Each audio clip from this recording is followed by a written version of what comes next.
Okay, so this mod is one that I've wanted to do for a very long time. I think I actually mentioned doing it in my first ever video of the car, and now I've finally had time to do it. I've wanted to change the colour of the roll bar covers from silver to black, just to fit in with the anthracite wheels, the black soft top and the black rear light surrounds. I did look at buying a set of these, but on MX-5 parts they're £98 for the pair. For me that's a lot of money for a cosmetic modification on a relatively cheap car that doesn't improve the performance or comfort of the vehicle, as well as the fact that I was pretty sure that I could do it here for next to no money. Now I will be putting all the products that I use in the description below, so I hope you enjoyed this video. Let's go. Okay, so first things first is to take the seatbelt out of the seatbelt guide. I then popped the seat all the way forwards until I realised that it was probably going to be better to do this with the roof down. So I put the roof down, moved the seat forwards and then started removing the front trim. Now I never know what to call these parts. I would call them roll bar covers. Mazda actually calls them the seat back garnish. They're both made from plastic, and to remove it, if you just get your nails behind it and pull it forwards, it should come free. And I wanted to do this whole process symmetrically, so I did the same on the passenger side. And this is what it looks like with the front garnish taken off. I'm not interested in those two pieces as they match the interior really well, and I just want to paint the two silver pieces to match the overall car with the wheels and the black rear lights as well. Next up, there's two Phillips head screws each side, holding the rear garnish sections onto the actual roll bar. And once the screws are taken out, you just pull the garnish upwards. Try not to hit yourself in the face like I did. Also, what I think is really interesting is how these welds have paint marks on them. I'm not 100% sure what that's for. It's maybe a mark to show that someone has checked that this weld is okay, as this is a safety critical part. But if you do know what it's for, let me know down below because I'd love to learn. And we're going to do the same for the driver's side to take that garnish out as well. And as far as the work on the car goes, that's it. Really simple to take off. All you need is a Phillips head screwdriver. And I can see why they put the garnish on it, because the standard roll bar just looks a bit flimsy, as that is meant to be the primary structure that stops you getting crushed in a roll. I'd like them to be a bit beefier really.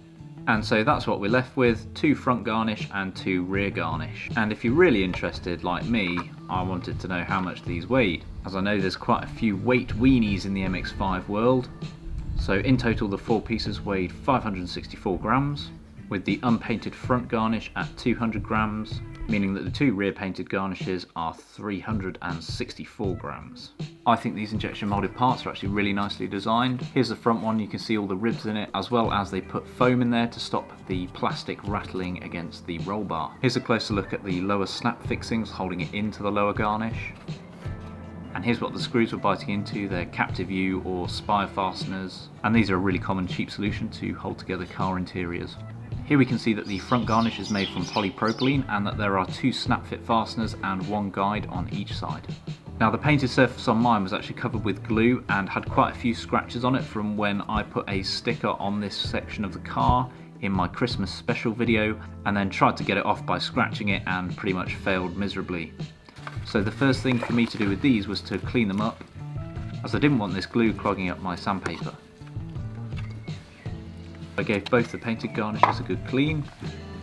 I really didn't think I'd need much to do this job, so I bought one large pack of sandpaper off Amazon, with multiple grits going from P240 up to P2000. I then used some high coat filler primer that I already had, some gloss black paint and some clear lacquer.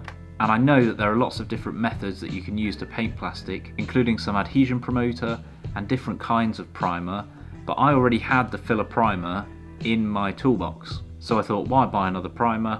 I'll just see what results I can get with this one, and if I'm not happy with it, I can start again. So I wanted to start off by keying the surface of the painted garnish, and what I thought I was going to do was to make a very soft sanding block out of this sponge to go around the curves of the design. It really didn't work out and I ended up just doing it by hand. Sanding blocks are best used on flat surfaces anyway, so I don't really know what I was trying here. And the lowest grade of sandpaper that I had was a P240, and this is borderline between a macro grit and a micro grit sandpaper. And as you can see, face masks are pretty hard to get hold of at the moment, so I used my t-shirt. What started happening was the paint actually started coming off straight away, so I actually just sanded all the paint off each of these. and it was really easy to get a uniform surface all over the part because I could see where I'd sanded it down. So I chose to go with this and just completely sand off all the paint on the part where I could. And here's what one looks like next to the original. Next up, I wanted to clean the surface with some alcohol, and again I had white spirit in the cupboard or paint thinner. It's not the perfect tool for this job, but as long as you let it to thoroughly dry, it should remove any grease off the surface. And here's what it looks like after that has dried. So step one is the filler primer, which is normally used for filling dents and scratches. So this is the first that I did of 3 coats on the part, and I've edited out all of the shaking of the spray cans, but I can guarantee you that I was shaking each can before each coat for 2 minutes. And there's the end result. What a lovely floral colour. As you can see, the flies love it. After 3 coats of primer, next up was to use the P600 grit, which is an extra fine grit sandpaper, almost like a polishing sandpaper. I chose to go in 2 stages, 600 then 1000 on the filler primer, just to make sure I got that surface really smooth and reduce any orange peel. And obviously I have edited out a lot of sanding in this video. At this stage there's about half an hour of sanding per grit of sandpaper for each garnish. This is what it sounds like on a rough bit. And this is what it sounds like on a smooth bit. And I was always taught a lot of paint finishes to do with the feel. A lot of the time it will look visually smooth, but if you can feel little lumps in it, it still needs further sanding. So you'll see me feeling the part a lot. And you can see here there is a lot of build-up or residue on the sandpaper from that filler primer, as it is a high build primer. So it's really important to keep folding the sandpaper to make sure that you've got a clean surface. Like I said, that's about half an hour of sanding, and my back hurt quite a lot by that point. And you can see here the light that's being reflected off it in the sun after that one pass of 600 grit sandpaper. Next up was 1000 grit sandpaper. And as you can see, it's already much easier to sand this surface now after it's already been done with 600. And P1000 grit sandpaper is classed as a superfine sandpaper. Now, because this is a high build primer, there is a little trick that you can do to stop the sandpaper getting clogged up so much, and it is a way to make the primer spread across the surface to fill any little gaps, and that's by adding a little bit of water to it. And that water, as I understand, helps the filler particles fill the gaps on the surface. It almost makes like a paste. After this I gave it a quick wipe down just to remove any dust that was still on there. And as you can see, the part is reflecting the sunlight a lot more, indicating a lot more polished finish. In total I ended up doing 3 coats of the high coat gloss black paint.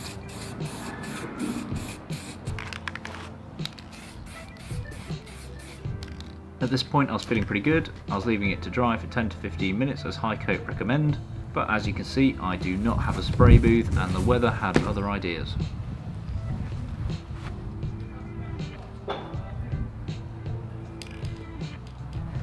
You have got to be kidding me. And there we can see the damage from the grass where it has just scored the paint, and therefore I decided that it was time for a cup of tea.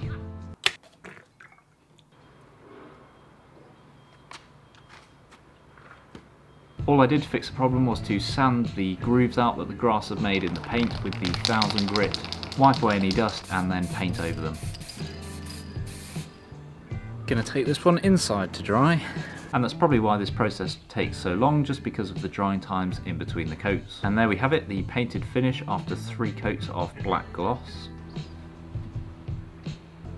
I actually let the paint harden for 24 hours before applying the clear coat to give it that really glossy finish. The clear coat nozzle actually made the spray come out slightly differently to the paint, so it took a bit of getting used to. As well as the wind really wasn't helping with this process. This stuff really doesn't smell very good.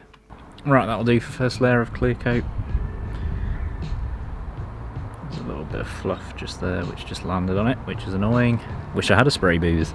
So what I did with these was to get a pair of tweezers and just remove those really fine hairs. I believe that these micro hairs were actually attracted to the plastic due to the static charge. You can prevent this from happening by cleaning the surface with an anti-static coating which then evaporates, but I didn't have any of that, so tweezers it is for me. And again, for those weight weenies, the stock garnish weighs 181 grams and my painted garnish weighed 188 grams. You can make your mind up if you think it's worth it or not. 14 grams, I'd say it is. And there we have it. They actually look really good. I'm really pleased with how they turned out. I don't think anyone would know that these aren't stock parts. The only downside to these is that they're obviously behind me and I can't actually see them whilst I'm driving the car. Like I said, if you want to have a go at this, all the links to the products are in the description below. If not, you could always just buy a set off MX-5 parts. They also do some carbon fibre ones. I don't actually know how much they weigh, but as you saw in the video, the stock ones really aren't that heavy and I don't think it's going to make any difference. They're going to be, again, for those people that just love the look of carbon fibre and make it look more like a race car, although I don't really understand that because most race cars don't really have any interior trim at all.